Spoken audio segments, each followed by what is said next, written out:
ಎಲ್ರಿಗೂ ನಮಸ್ಕಾರ. ಈ ಒಂದು ಆನ್ಲೈನ್ ತರಗತಿಗೆ ಮತ್ತೊಮ್ಮೆ ನಿಮ್ಮೆಲ್ರಿಗೂ ನಾನು ಸ್ವಾಗತವನ್ನು ಕೋರ್ತೇನೆ. ಇಂದು ನಾವು ಚರ್ಚೆ ಮಾಡೋಕೆ ಸೇರಿರುವಂತಹ ಒಂದು ವಿಚಾರ ಅಂದರೆ ಪ್ರಾದೇಶಿಕ ಒಕ್ಕೂಟಗಳು ಅನ್ನುವಂತಹ ಒಂದು ಶೀರ್ಷಿಕೆಯ ಅಡಿಯಲ್ಲಿ ಕೆಲವಾರು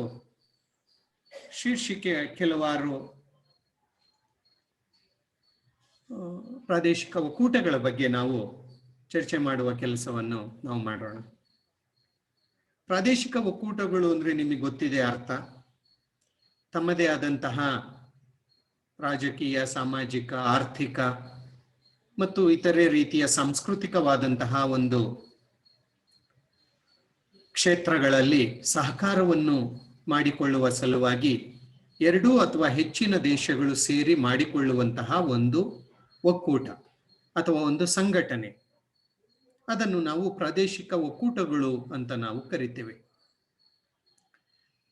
ದ್ವಿತೀಯ ಮಹಾಯುದ್ಧ ಆದಮೇಲೆ ನಾವು ನೋಡ್ದೋ ರಕ್ಷಣಾತ್ಮಕ ದೃಷ್ಟಿಯಿಂದ ನ್ಯಾಟೋ, ವಾರ್ಸಾ, ಸೆಂಟೋ, ಸಿಯಾಟೋ ಈ ರೀತಿಯ ಒಂದು ಒಕ್ಕೂಟಗಳನ್ನು ಸ್ಥಾಪನೆ ಮಾಡಲಾಗಿತ್ತು. ಅವೆಲ್ಲವೂ ಹೆಚ್ಚಿನದಾಗಿ ಮಿಲಿಟರಿ ಒಕ್ಕೂಟಗಳು ರಕ್ಷಣೆಯ ದೃಷ್ಟಿಯಿಂದ ಮಾಡಿಕೊಂಡಂತಹ ಒಕ್ಕೂಟಗಳಾಗಿದ್ದು. ಆದರೆ ಅವಲ್ಲದೆ ಪ್ರಪಂಚದಲ್ಲಿ ಇತರೆ ಹಲವಾರು ಪ್ರಾದೇಶಿಕ ಒಕ್ಕೂಟಗಳನ್ನು ತದನಂತರದ ವರ್ಷಗಳಲ್ಲಿ ಸ್ಥಾಪನೆ ಮಾಡಲಾಯಿತು. ಹಲವಾರು ದೇಶಗಳು ಸೇರಿ ತಮ್ಮದೇ ಆದಂತಹ ಒಂದು ಅಭಿವೃದ್ಧಿಗಾಗಿ, ಸಹಕಾರಕ್ಕಾಗಿ ಹಲವಾರು ಸಂಘಟನೆಗಳನ್ನು ಕಟ್ಟಿಕೊಂಡ್ರು. ಅವುಗಳಲ್ಲಿ ಪ್ರಮುಖವಾಗಿ ಅರಬ್ ಲೀಗ್ ಇರಬಹುದು. ಅರಬ್ ದೇಶಗಳೆಲ್ಲ ಸೇರಿ ಸ್ಥಾಪನೆ ಮಾಡಿಕೊಂಡಂತಹ ಒಂದು ಸಂಘಟನೆ ಅರಬ್ ಲೀಗ್. ಐರೋಪ್ಯ ಒಕ್ಕೂಟ, ಯುರೋಪಿಯನ್ ಯೂನಿಯನ್ ಅಂತ ಹೇಳಿಬಿಟ್ಟು, ಬಹುಶಃ ನೀವು ಇದನ್ನು ಎಕನಾಮಿಕ್ಸ್ ಅಲ್ಲಿ ಓದಿದ್ದೀರಾ ಅನ್ಸುತ್ತೆ. ಸೊ ಯುರೋಪಿಯನ್ ಯೂನಿಯನ್ ಅಥವಾ ಐರೋಪ್ಯ ಒಕ್ಕೂಟ ಎನ್ನುವುದನ್ನು ಯುರೋಪಿನ ದೇಶಗಳೆಲ್ಲ ಸೇರಿ ಮಾಡಿಕೊಂಡಿದ್ದಾವೆ. ಅದೇ ರೀತಿ ಏಷ್ಯಾ ಖಂಡದ ದಕ್ಷಿಣ ಭಾಗಕ್ಕಿರುವ ದೇಶಗಳೆಲ್ಲ ಸೇರಿಕೊಂಡು ಸಾರ್ಕ್ ಎನ್ನುವಂತಹ ಒಂದು ಸಂಘಟನೆಯನ್ನು ಕಟ್ಟಿಕೊಂಡಿದ್ದಾವೆ. South Asian Association for Regional Cooperation ಅಂತ ಹೇಳಿಬಿಟ್ಟು ಸಾರ್ಕ್ ಸಂಘಟನೆ ಇರಬಹುದು. ಅದೇ ರೀತಿಯಲ್ಲಿ ಈ ಒಂದು ಪೆಟ್ರೋಲಿಯಂ ಉತ್ಪನ್ನವನ್ನು ಉತ್ಪಾದನೆ ಮಾಡುವಂತಹ ದೇಶಗಳು ಸೇರಿ ಒಂದು ಸಂಘಟನೆಯನ್ನು ಕಟ್ಟಿಕೊಂಡಿದ್ದಾವೆ. ಒಪೆಕ್ ಸಂಘಟನೆ ಅಂತ ಹೇಳಿಬಿಟ್ಟು, oil producing and exporting countries ಅಂತ ಹೇಳಿಬಿಟ್ಟು, ಕಚ್ಚಾ ತೈಲವನ್ನು ಉತ್ಪಾದನೆ ಮಾಡುವ ಮತ್ತು ರಫ್ತು ಮಾಡುವ ಒಂದು ದೇಶಗಳು ಸೇರಿ ಒಂದು ಸಂಘಟನೆಯನ್ನು ಅವು ಮಾಡಿಕೊಂಡಿದ್ದಾವೆ. ಆಮೇಲೆ ಆಸಿಯಾನ್ ಅಂತ ಹೇಳಿಬಿಟ್ಟು ಆಗ್ನೇಯ ಏಷ್ಯಾದ ದ್ವೀಪ ದೇಶಗಳು, ಏಷ್ಯಾ ಖಂಡದ ಆಗ್ನೇಯ ದಿಕ್ಕಿನಲ್ಲಿ ಇರುವಂತಹ ದೇಶಗಳೆಲ್ಲ ಸೇರಿ, ಈ ಫಿಲಿಪೀನ್ಸ್ ಆ ಎಲ್ಲ ದೇಶಗಳು ಸೇರಿ ಆಗ್ನೇಯ ಏಷ್ಯಾ ದೇಶಗಳ ಒಕ್ಕೂಟ ಆಸಿಯಾನ್ ಎನ್ನುವಂತಹ ಒಂದು ಸಂಘಟನೆಯನ್ನು ಕಟ್ಟಿಕೊಂಡಿದ್ದಾವೆ. ಹೀಗೆ ಹಲವಾರು ಸಂಘಟನೆಗಳು ಪ್ರಪಂಚದಲ್ಲಿದ್ದಾವೆ. ಇವೆಲ್ಲವನ್ನು ನಾವು ಪ್ರಾದೇಶಿಕ ಸಂಘಟನೆಗಳು ಅಂತ ನಾವು ಕರಿತೀವಿ. ಕಾರಣ ಏನಂದ್ರೆ ಅವು ಪ್ರಪಂಚಾದ್ಯಂತ ಹರಡಿರುವ ಸಂಘಟನೆಗಳಲ್ಲ, ಯಾವುದೋ ಒಂದು ಪ್ರದೇಶಕ್ಕೆ ಸೀಮಿತವಾದ ಸಂಘಟನೆಗಳು. ಈಗ ಅರಬ್ ಲೀಗ್ ಅರಬ್ ದೇಶಗಳಿಗೆ ಮಾತ್ರ, ಅರಬ್ ಪ್ರದೇಶಕ್ಕೆ ಮಾತ್ರ. ಐರೋಪ್ಯ ಒಕ್ಕೂಟ ಕೇವಲ ಯುರೋಪಿಗೆ ಮಾತ್ರ. ಸಾರ್ಕ್ ಕೇವಲ ದಕ್ಷಿಣ ಏಷ್ಯಾದ ದೇಶಗಳಿಗೆ ಮಾತ್ರ. ಹೀಗೆ ಪ್ರಾದೇಶಿಕವಾದವುಗಳು ಅವು, ಯಾವುದೋ ಒಂದು ಪ್ರದೇಶಕ್ಕೆ ಸೀಮಿತವಾದವುಗಳು. ಹಾಗಾಗಿ ಇವುಗಳನ್ನು ನಾವು ಪ್ರಾದೇಶಿಕವಾದ ಒಂದು ಒಕ್ಕೂಟಗಳು ಅಂತ ಹೇಳಿಬಿಟ್ಟು ನಾವು ಕರಿತೇವೆ. ಸೊ ಈ ಒಂದು ಪ್ರಾದೇಶಿಕ ಒಕ್ಕೂಟಗಳಲ್ಲಿ ನಾವು ಕೆಲವನ್ನು ನಮ್ಮ ಒಂದು ಸಿಲೆಬಸ್ ಕಾರಣದಿಂದ ನಾವು ಚರ್ಚೆ ಮಾಡಬೇಕಾಗುತ್ತೆ. ಅದರಲ್ಲಿ ಮೊದಲನೆಯದಾಗಿ ಅರಬ್ ಲೀಗ್ನ ಬಗ್ಗೆ ನಾನು ಒಂದು ಸ್ವಲ್ಪ ಚರ್ಚೆಯನ್ನು ಮಾಡ್ತೇನೆ. ಸೊ ಇಲ್ಲಿ ಅರಬ್ ಲೀಗ್ನಲ್ಲಿ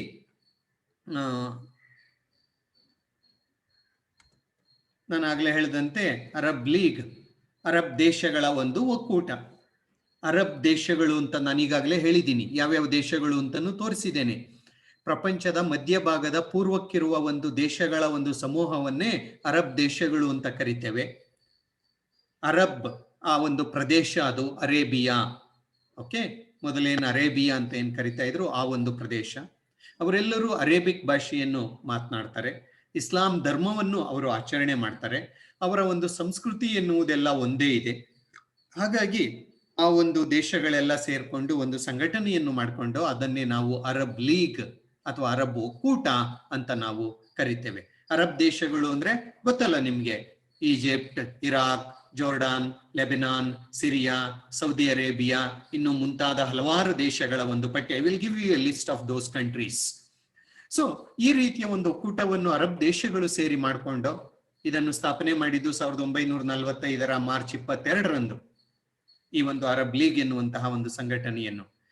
ಈ ಒಂದು ಸಂಘಟನೆಯನ್ನು ಕಟ್ಟೋಕೆ ಮೂಲ ಕಾರಣ ಸೌದಿ ಅರೇಬಿಯಾದ ಅಬ್ದುಲ್ ಇಬನ್, ಆಮೇಲೆ ಇಬನ್ ಸೌದ್ ಅಂತ ಅವನ ಹೆಸರು, ಮತ್ತು ಸಿರಿಯಾದ ಅಧ್ಯಕ್ಷ ಶಿಶಾಕ್ ಮತ್ತು ಜೋರ್ಡಾನಿನ ಅಬ್ದುಲ್ಲಾ ಎನ್ನುವವರು ಸೇರಿ ಈ ರೀತಿಯ ಒಂದು ಸಂಘಟನೆಯನ್ನು ನಾವು ಕಟ್ಟಿಕೊಳ್ಬೇಕು, ಅರಬರಲ್ಲಿ ಒಂದು ಐಕ್ಯತೆಯನ್ನು ಮೂಡಿಕೊಳ್ಳಬೇಕು, ನಮ್ಮದೇ ಆದಂತಹ ಉದ್ದೇಶಗಳ ಈಡೇರಿಕೆಗೆ ಈ ರೀತಿಯ ಒಂದು ಸಂಘಟನೆಯ ಮಹತ್ವ ಇದೆ ಅಂತ ತಿಳಿದಂತಹ ಅವರು 1945ರಲ್ಲಿ ಈ ರೀತಿಯ ಒಂದು ಸಂಘಟನೆಯನ್ನು ಕಟ್ಟಿಕೊಂಡ್ರು.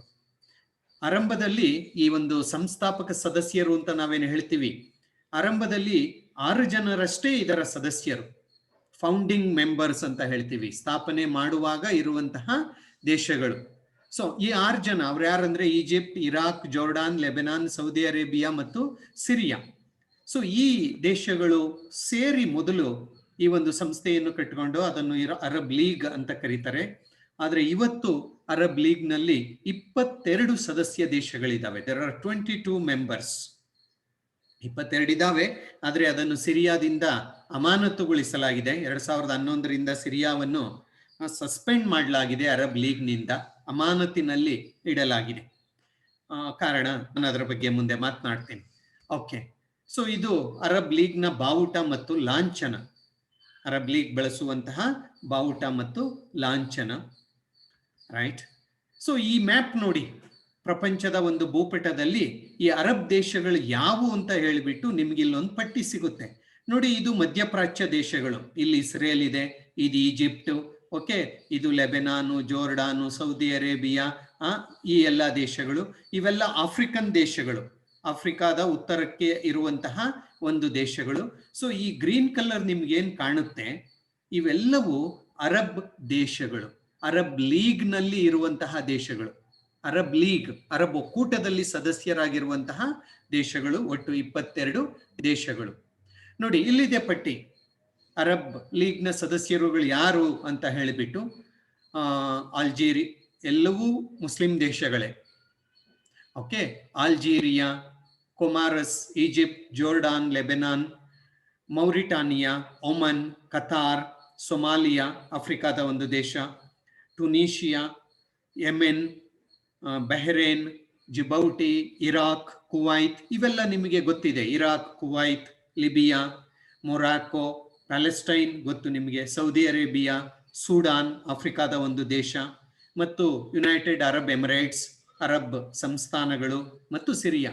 ಸೊ ಇವು 22 ದೇಶಗಳು ಅರಬ್ ಒಕ್ಕೂಟದಲ್ಲಿ ಇರುವ ದೇಶಗಳು. ಇವಲ್ಲದೆ 5 ದೇಶಗಳು ಈ ಒಂದು ವೀಕ್ಷಕ ದೇಶಗಳಾಗಿಯೂ ಸಹ ಅರಬ್ ಒಕ್ಕೂಟದಲ್ಲಿ, ಅರಬ್ ಸಮ್ಮೇಳನಗಳಲ್ಲಿ ಅವು ಭಾಗವಹಿಸ್ತವೆ. ಅವು ಯಾವುವು ಅಂದ್ರೆ Armenia, Brazil, Eritrea, Bharat, Venezuela. ವೀಕ್ಷಕ ದೇಶಗಳಷ್ಟೇ. ಆಸಕ್ತಿ ಇದೆ, ಅರಬ್ ಲೀಗ್ ಏನು ಚಟುವಟಿಕೆಗಳನ್ನು ಮಾಡ್ತಾ ಇದೆ, ಏನು ಕೆಲಸಗಳನ್ನು ಮಾಡ್ತಾ ಇದೆ ಅನ್ನೋದ್ರ ಬಗ್ಗೆ ಈ ದೇಶಗಳಿಗೆ ಆಸಕ್ತಿ ಇದೆ. ಹಾಗಾಗಿ ವೀಕ್ಷಕ ದೇಶಗಳಾಗಿ ಅಲ್ಲಿ ಅವು ಭಾಗವಹಿಸ್ತವೆ. ಆದರೆ ಅವ್ರಿಗೆ ಯಾವುದೇ ಒಂದು ರೀತಿಯ ಸದಸ್ಯತ್ವ ಇಲ್ಲ ಅಥವಾ ಮತದಾನದ ಸವಲತ್ತುಗಳು ಅವುಗಳಿಗೆ ಇಲ್ಲ. ಅರಬ್ ಲೀಗ್ನ ಅಧಿವೇಶನಗಳಲ್ಲಿ ಇವು ಕೇವಲ ಪ್ರೇಕ್ಷಕರಾಗಿ, ವೀಕ್ಷಕರಾಗಿ ಭಾಗವಹಿಸುತ್ತವೆ. ಓಕೆ, ಸೊ ಇದು ಅರಬ್ ಲೀಗ್ನ ಪ್ರಧಾನ ಕಚೇರಿ ಈಜಿಪ್ಟಿನ ರಾಜಧಾನಿಯಾದಂತಹ ಕೈರೋವಿನಲ್ಲಿ ಇದೆ. ಅರಬ್ ಲೀಗ್ನ ಪ್ರಧಾನ ಕಚೇರಿ, ಓಕೆ, ಸೆಕ್ರೆಟೇರಿಯೇಟ್ ಅಂತ ನಾವೇನು ಹೇಳ್ತೀವಿ, ಅದು ಈಜಿಪ್ಟಿನ ಕೈರೋ ನಗರದಲ್ಲಿ ಅದು ಇದೆ. ಓಕೆ, ಸೊ ಸರಿ, ಇಷ್ಟೊತ್ತು ಅರಬ್ ಲೀಗ್ ಬಗ್ಗೆನೇ ಹೇಳ್ತಾ ಇತ್ತು.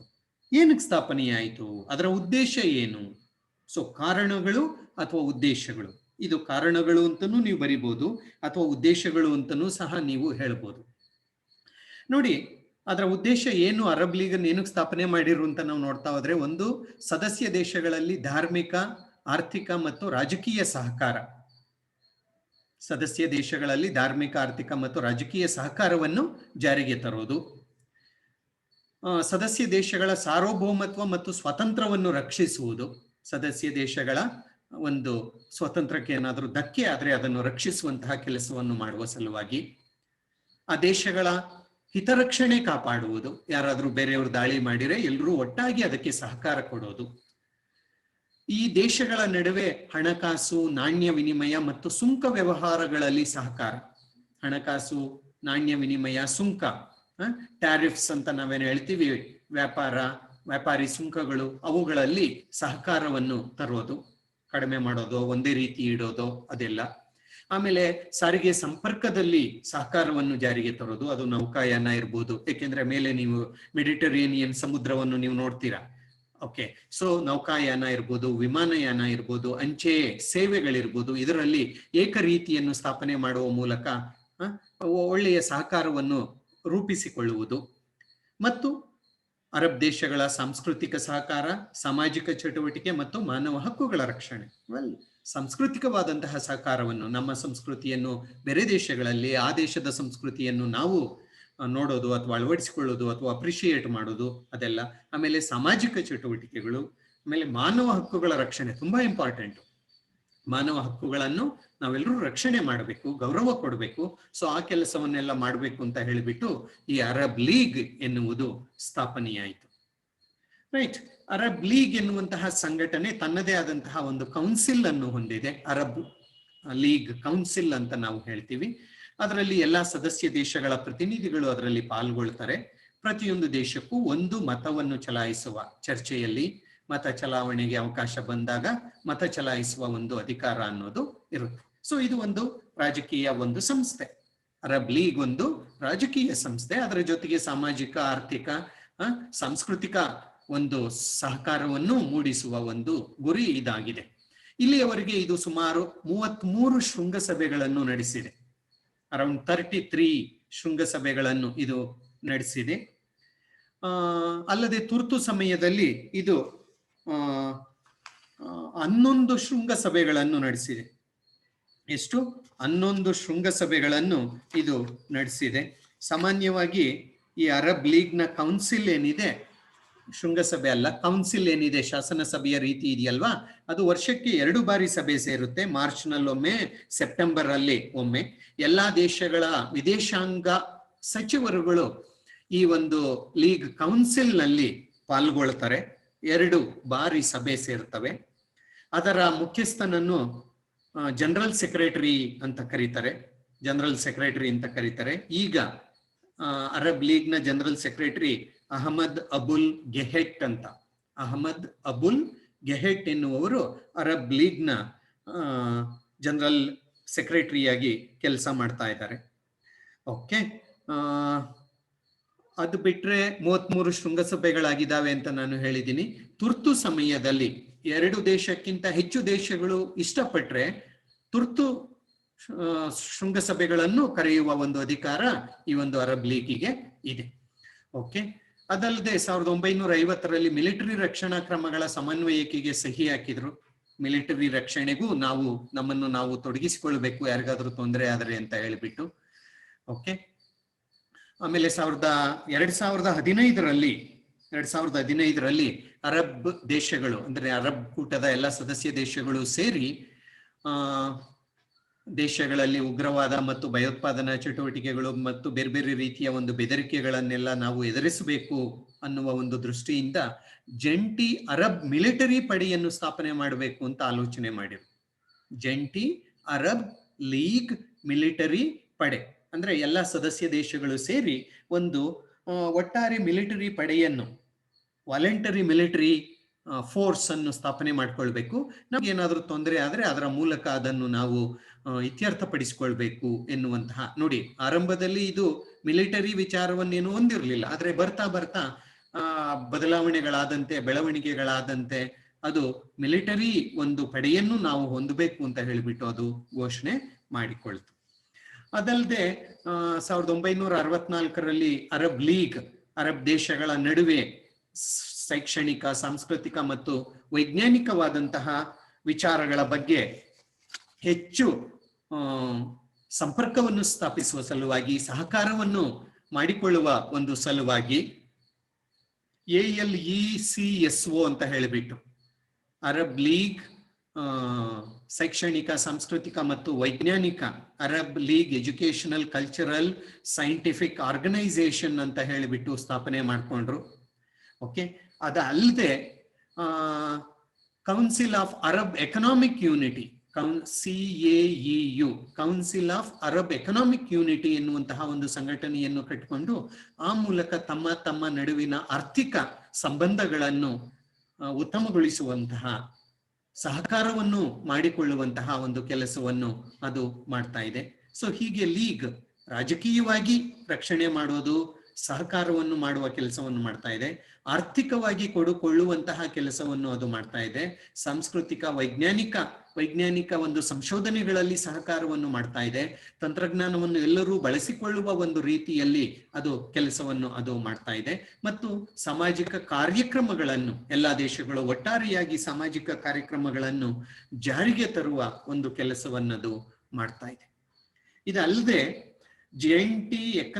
ಜಂಟಿ ಅರಬ್ ಎಕನಾಮಿಕ್ ಆಕ್ಷನ್ ಚಾರ್ಟರ್ ಅಂತ ಜಾರಿಗೆ ತಂತು.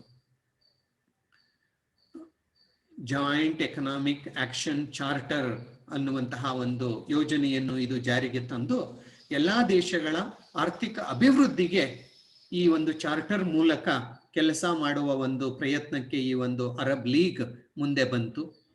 ಅದಲ್ಲದೆ 1959ರಲ್ಲಿ ಅರಬ್ ದೇಶಗಳು ಪೆಟ್ರೋಲ್ ರಫ್ತಿಗಾಗಿ ಒಂದು ಮಹಾಸಭೆಯನ್ನು ನಡೆಸಿದವು. ಏಕೆಂದ್ರೆ ಬಹುತೇಕ ಅರಬ್ ದೇಶಗಳು ಪೆಟ್ರೋಲಿಯಂ ಉತ್ಪತ್ತಿ ಮಾಡುವಂತಹ ದೇಶಗಳು, ದೊಡ್ಡ ಪ್ರಮಾಣದಲ್ಲಿ ಪೆಟ್ರೋಲಿಯಂ ಪದಾರ್ಥಗಳು ಆ ದೇಶಗಳಲ್ಲಿ ಸಿಗುತ್ತೆ, ಅದೇ ಅವುಗಳಿಗೆ ಜೀವಾಳ. ಹಾಗಾಗಿ ಅವು ಒಂದು ಮಹಾಸಭೆಯನ್ನು ನಡೆಸಿದವು. ಅದನ್ನು ಅರಬ್ ಪೆಟ್ರೋಲಿಯಂ ಕಾಂಗ್ರೆಸ್ ಅಂತಾನೆ ಕರೀತಾರೆ ಆ ಒಂದು ಮಹಾಸಭೆಯನ್ನು. ಸೊ ಆ ಒಂದು ಮೊದಲ ಮಹಾಸಭೆಯನ್ನು ಅರಬ್ ಲೀಗ್ನ ಮೂಲಕ ನಡೆಸಿದರು. ಅದು ಸಹ ಒಂದು ದೊಡ್ಡ ಸಾಧನೆ. ಏಕೆಂದ್ರೆ ಆ ರೀತಿಯ ಒಂದು ಒಗ್ಗಟ್ಟನ್ನು ಹೊಂದಿದ್ರೆ ಅಂತಾರಾಷ್ಟ್ರೀಯ ಮಾರುಕಟ್ಟೆಯಲ್ಲಿ ತೈಲ ಮಾರುವ ಒಂದು ಕ್ಷೇತ್ರದಲ್ಲಿ ಹೆಚ್ಚು ಲಾಭವನ್ನು ಪಡೆಯೋಕೆ ಸಾಧ್ಯ ಎನ್ನುವುದು ಅದರ ಒಂದು ಉದ್ದೇಶ. ರೈಟ್. ಅದಲ್ಲದೆ 1964ರಲ್ಲಿ ಕೈರೋದಲ್ಲಿ ನಡೆದಂತಹ ಶೃಂಗಸಭೆಯಲ್ಲಿ ಪ್ಯಾಲೆಸ್ಟೈನ್ ಜನರನ್ನು ಪ್ರತಿನಿಧಿಸುವ ಸಂಘಟನೆಯನ್ನು ರಚಿಸಲು ಮಾತುಕತೆಗಳಾದವು. ಏಕೆಂದ್ರೆ ಪ್ಯಾಲೆಸ್ಟೈನ್ ಏನು ವಿಭಜನೆಯಾಗಿ ಇಸ್ರೇಲ್ ಮತ್ತು ಪ್ಯಾಲೆಸ್ಟೈನ್ ಆಗಿದೆ, ಪ್ಯಾಲೆಸ್ಟೈನಿಗಳು ಸಾಕಷ್ಟು ಸಂಕಷ್ಟದಲ್ಲಿದ್ದಾರೆ, ಇಸ್ರೇಲ್ ಮತ್ತು ಪ್ಯಾಲೆಸ್ಟೈನಿನ ನಡುವೆ, ಅರಬ್ ದೇಶಗಳ ನಡುವೆ ಹೋರಾಟ ಅನ್ನೋದು ನಡೀತಾ ಇದೆ. ಹಾಗಾಗಿ ಪ್ಯಾಲೆಸ್ಟೈನಿ ಜನರನ್ನು ಪ್ರತಿನಿಧಿಸಲು ಏನಾದರೂ ನಾವು ಮಾಡಬೇಕು ಅಂತ ಅವರು ಯೋಚನೆ ಮಾಡಿಕೊಂಡು ಅದರ ಫಲವಾಗಿ PLO ಅಂತ ಸ್ಥಾಪನೆ ಮಾಡಿರು, ಪ್ಯಾಲೆಸ್ಟೈನ್ ಲಿಬರೇಷನ್ ಆರ್ಗನೈಸೇಷನ್ ಅಂತ ಹೇಳಿಬಿಟ್ಟು 1964ರಲ್ಲಿ. ಪ್ಯಾಲೆಸ್ಟೈನ್ ವಿಮೋಚನಾ ಸಂಘಟನೆ, ನಾನು ಹೇಳಿದ್ದೆ ಇಸ್ರೇಲ್ ಅನ್ನು ಓಡಿಸ್ಬೇಕು, ಯಹೂದಿಗಳನ್ನು ಓಡಿಸ್ಬೇಕು, ಇಸ್ರೇಲ್ ಅನ್ನು ಅಳಿಸಿ ಹಾಕಬೇಕು ಅಂತ ಹೇಳಿಬಿಟ್ಟು ಪ್ಯಾಲೆಸ್ಟೈನ್ ಅನ್ನು ವಿಮೋಚನೆ ಮಾಡಬೇಕು. ಯಾರಿಂದ? ಯಹೂದಿಗಳಿಂದ ಅಂತ ಹೇಳಿಬಿಟ್ಟು ಪ್ಯಾಲೆಸ್ಟೈನ್ ಲಿಬರೇಷನ್ ಆರ್ಗನೈಸೇಷನ್ ಅಂತ ಹೇಳಿಬಿಟ್ಟು ಸ್ಥಾಪನೆ ಮಾಡ್ಕೊಳ್ತು. ಈ PLO ಇವತ್ತಿಗೂ ಇದೆ. ಇದರ ಮೂಲಕವೇ ಈ ಒಂದು ಅರಬರು, ಮುಸಲ್ಮಾನರು ಇಸ್ರೇಲಿಗಳ ಮೇಲೆ ಭಯೋತ್ಪಾದನಾ ಚಟುವಟಿಕೆಗಳನ್ನು ಮಾಡ್ತಾ ಇರೋದು ಮತ್ತು ಇಸ್ರೇಲ್ ಅನ್ನು ಅಳಿಸಿ ಹಾಕುವ ಪ್ರಯತ್ನಕ್ಕೆ PLO ಮೂಲಕ ಕೆಲಸವನ್ನು ಮಾಡ್ತಾ ಇದೆ. ಓಕೆ. ಅದಲ್ಲದೆ 1979ರಲ್ಲಿ ಈಜಿಪ್ಟ್ ಇಸ್ರೇಲಿನೊಂದಿಗೆ ಕ್ಯಾಂಪ್ ಡೇವಿಡ್ ಒಪ್ಪಂದವನ್ನು ಮಾಡಿಕೊಳ್ತು. ನಾವು ಅದನ್ನು ಚರ್ಚೆ ಮಾಡಿದ್ದೇವೆ. ಇಸ್ರೇಲ್, ಈಜಿಪ್ಟ್, ಅಮೆರಿಕದ ನೇತೃತ್ವದಲ್ಲಿ ಕ್ಯಾಂಪ್ ಡೇವಿಡ್ ಒಪ್ಪಂದ ವಾಷಿಂಗ್ಟನ್ ನಲ್ಲಿ ಆಯಿತು. ಆಗ ಈಜಿಪ್ಟ್ ಅನ್ನು ಈ ಒಂದು ಅರಬ್ ಲೀಗ್ನಿಂದ ಒದ್ದಾಕಿರು, ಆಚೆ ಓಡಿಸಿರು. ನೀನ್ ಯಾರು ಇಸ್ರೇಲಿನ ಜೊತೆಗೆ ಒಪ್ಪಂದ ಮಾಡಿಕೊಂಡು ಅದು ನಮಗೆಲ್ಲ ಅನ್ವಯವಾಗುತ್ತೆ ಅಂತ ಹೇಳೋಕೆ ಅಂತ ಹೇಳ್ಬಿಟ್ಟು ಈಜಿಪ್ಟ್ ಅನ್ನು ಅಲ್ಲಿಂದ ಹೊರಗಡೆಗೆ ಹಾಕಿರು. ಆಮೇಲೆ ಮತ್ತೆ ಕೊಟ್ರು. ಅಷ್ಟೇ ಅಲ್ಲ, ಈಜಿಪ್ಟಿನ ಕೈರೋದಲ್ಲಿ ಇದ್ದಂತಹ ಅದರ ಒಂದು, ನಾನಾಗ್ಲೇ ಹೇಳಿನಲ್ಲ, ಸೆಕ್ರೆಟೇರಿಯೇಟ್ ಕಾರ್ಯಾಲಯ, ಆ ಕಾರ್ಯಾಲಯವನ್ನು ಅಲ್ಲಿಂದ ಎತ್ತಿ ಟ್ಯೂನಿಸ್ಗೆ ವರ್ಗಾವಣೆ ಮಾಡಿದ್ರು. ಆಮೇಲೆ ಮತ್ತೆ 1990ರಲ್ಲಿ ಈಜಿಪ್ಟ್ಗೆ ಸದಸ್ಯತ್ವವನ್ನು ಕೊಡ್ಲಾಯಿತು. ಮತ್ತೆ ಕಚೇರಿಯನ್ನು ಚೇಂಜ್ ಮಾಡಿರು. ಟ್ಯೂನಿಸ್ನಿಂದ ಮತ್ತೆ ಕೈರೋಗೆ ಅದರ ಕಚೇರಿಯನ್ನು ವರ್ಗಾವಣೆ ಮಾಡಿರು. ಸೊ ಹೀಗೆ ಅರಬ್ ಲೀಗ್ ಎನ್ನುವಂತಹ ಒಂದು ಸಂಘಟನೆಯನ್ನು ಕಟ್ಟಿಕೊಂಡು ಈ ಒಂದು ಅರಬರು ತಮ್ಮದೇ ಆದಂತಹ ಒಂದು ರಾಜಕೀಯ, ರಕ್ಷಣಾತ್ಮಕ, ಆರ್ಥಿಕ, ಸಾಮಾಜಿಕ, ಸಾಂಸ್ಕೃತಿಕವಾದಂತಹ ಒಂದು ಸಹಕಾರಕ್ಕಾಗಿ ಅವರು ಪ್ರಯತ್ನ ಪಡ್ತಾ ಇದ್ದಾರೆ. ಸೊ ಇದು ಈ ಒಂದು ಅರಬ್ ಲೀಗಿಗೆ ಸಂಬಂಧಪಟ್ಟಂತೆ. ಅಷ್ಟೇ ಅಲ್ಲ, ತುಂಬಾ ಪ್ರಮುಖವಾಗಿ ಇನ್ನೊಂದು ವಿಚಾರ ನಾನು ನಿಮ್ ಜೊತೆ ಹಂಚಿಕೊಳ್ತೇನೆ. ಅದೇನಂದ್ರೆ, ಇವತ್ತು ಸಿರಿಯಾವನ್ನು ಅರಬ್ ಲೀಗ್ ನಿಂದ ಹೊರಗಡೆ ಇಡಲಾಗಿದೆ. ಹೆಚ್ಚು ಕಡಿಮೆ ಅಲ್ಲಿ 10 ವರ್ಷ ಆಯ್ತು ಸಿರಿಯಾವನ್ನು ಅರಬ್ ಲೀಗ್ ನಿಂದ ಸಸ್ಪೆಂಡ್ ಮಾಡಿ. 2011ರಲ್ಲಿಯೇ ಇದನ್ನು ಸಸ್ಪೆಂಡ್ ಮಾಡಲಾಯಿತು. ಬಹುಶಃ 11 ಫೆಬ್ರವರಿಯಲ್ಲಿ ಅನ್ಸುತ್ತೆ ಸಸ್ಪೆಂಡ್ ಮಾಡಲಾಯಿತು. ಕಾರಣ ಏನಂದ್ರೆ, ಸಿರಿಯಾದಲ್ಲಿ ಈ ಒಂದು ದಂಗೆಗಳು, ಸಿರಿಯಾ ದೇಶದ ಒಳಗಡೆ ಆದಂತಹ ದಂಗೆಗಳ ಮೇಲೆ ತುಂಬಾ ಹಿಂಸಾತ್ಮಕವಾಗಿ ಸಿರಿಯಾ ಸರ್ಕಾರ ನಡೆದುಕೊಂಡಿದೆ, ರಕ್ತಪಾತವನ್ನು ಮಾಡಿದೆ, ಕ್ರಾಂತಿಕಾರರ ವಿರುದ್ಧ ತೀಕ್ಷ್ಣವಾದಂತಹ ಕ್ರಮಗಳನ್ನು ಕೈಗೊಂಡಿದೆ, ಅದು ಸರಿಯಲ್ಲ ಅದು ಅಂತ ಹೇಳಿಬಿಟ್ಟು ಅರಬ್ ಲೀಗ್ ಸಿರಿಯಾವನ್ನು ಹೊರಗಡೆ ಇಟ್ಟಿದ್ದಾರೆ. ಇವತ್ತಿಗೂ ಅದು ಹೊರಗಡೆನೇ ಇದೆ. ಓಕೆ, ಸೊ ಇದು ನಾನು ಇಷ್ಟೊತ್ತು ಚರ್ಚೆ ಮಾಡಿದ್ದು ಈ ಒಂದು ಅರಬ್ ಲೀಗಿಗೆ ಸಂಬಂಧಪಟ್ಟಂತೆ. ಒಂದೇ ಒಂದು ಸೆಕೆಂಡ್ ಇಲ್ಲಿಗೆ ನಾನು ನಿಲ್ಲಿಸಿ ನಾನು ಮತ್ತೊಂದು ಒಕ್ಕೂಟದ ಕಡೆಗೆ ನಾನು ಹೋಗ್ತೇನೆ.